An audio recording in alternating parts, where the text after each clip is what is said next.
गीता भागवत হচ্ছে আমাদের সনাতন ধর্মের মেরুদণ্ড। তার প্রমাণ দেখুন। देखिए यहाँ पर इस पूरे विमान के हादसे में जहाँ सब कुछ क्षतिग्रस्त हो गया है, जल गया है, यहाँ पर ये भगवत गीता आपको सही हालत में यहाँ पर आपने अभी यहाँ पे पड़ी थी। यस यस यस पैसेंजर का रहा होगा। मे बी हो सकता है, वो तो हम नहीं बता सकते कि किसका रहा, मतलब कोई तो रीड करता होगा तभी आई है, यू नो।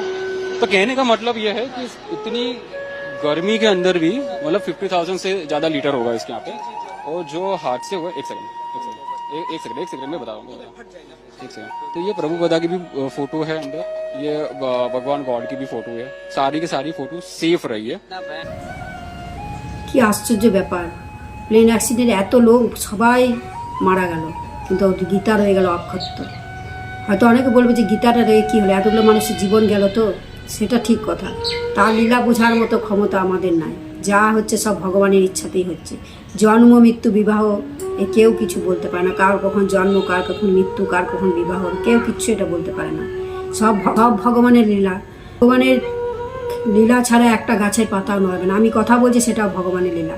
এ যা করছে সব ভগবান করাচ্ছে। কুরুক্ষেত্রের যুদ্ধে যেমন সমস্ত যুদ্ধে এত লোক নিহত হয়ে গেল, অর্জুন যখন কাঁদছে বিষাদে, তখন কৃষ্ণ বলছে তুমি কি জন্য মন খারাপ করছো অর্জুন? যা করেছি আমি সব করে রেখেছি, তুমি কিচ্ছু করো নাই, সব আমি করে রেখেছি। তো এরকম ভগবান যে কাকে কি কখন কি করায় কিচ্ছু বলা যায় না। তবে এটাই আমাদের এই যে গীতা কত বড় জিনিস। গীতা ভাগবত গীতা হচ্ছে ভগবানের মুখাশ্রিত বাণী। সেই বাণী আজকে পুরল না, সব পুড়ে গেল, কিন্তু অক্ষত অবস্থায় রইল। তাই গীতা পড়লে পরে ভগবান পাবেন কি না জানি না, কিন্তু গীতা পড়লে এই তিতাপ জ্বালা থেকে অনেক মুক্ত থাকা যায়।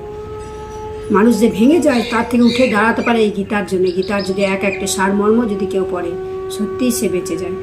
তার এই সংসার যাত্রা তার অনেক ভালো হয়, তার এই কঠোর দুঃখ যন্ত্রণা থেকে অনেক মুক্ত পাওয়া যায় যদি গীতা ভাগবত পাঠ করলে।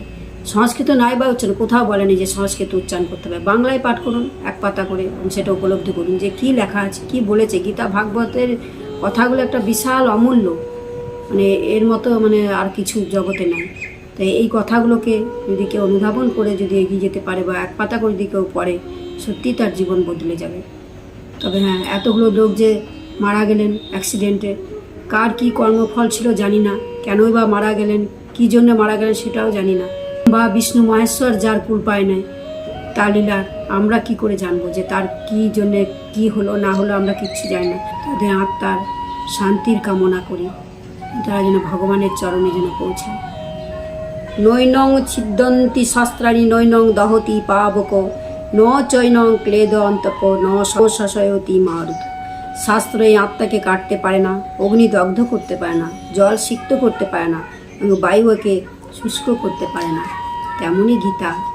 অথ চৈনং নিত্য জাতং নিত্যং বা মনসেমিতং তথাপি তং মহাবাহু নৈবং শোচিত মহর্ষি। আর যদি তুমি আত্মাকে নিত্য জন্মশীল এবং নিত্য মরণশীল মনে করো, তবু হে মহাবাহু, তোমার শোক করা উচিত নয়। গীতাতে অনেক কথাই লেখা আছে, যেগুলো গীতার এক একটা বাণী, এক একটা সারমর্ম যদি কেউ পড়ে, সত্যিই তার মানে জ্ঞান হবে।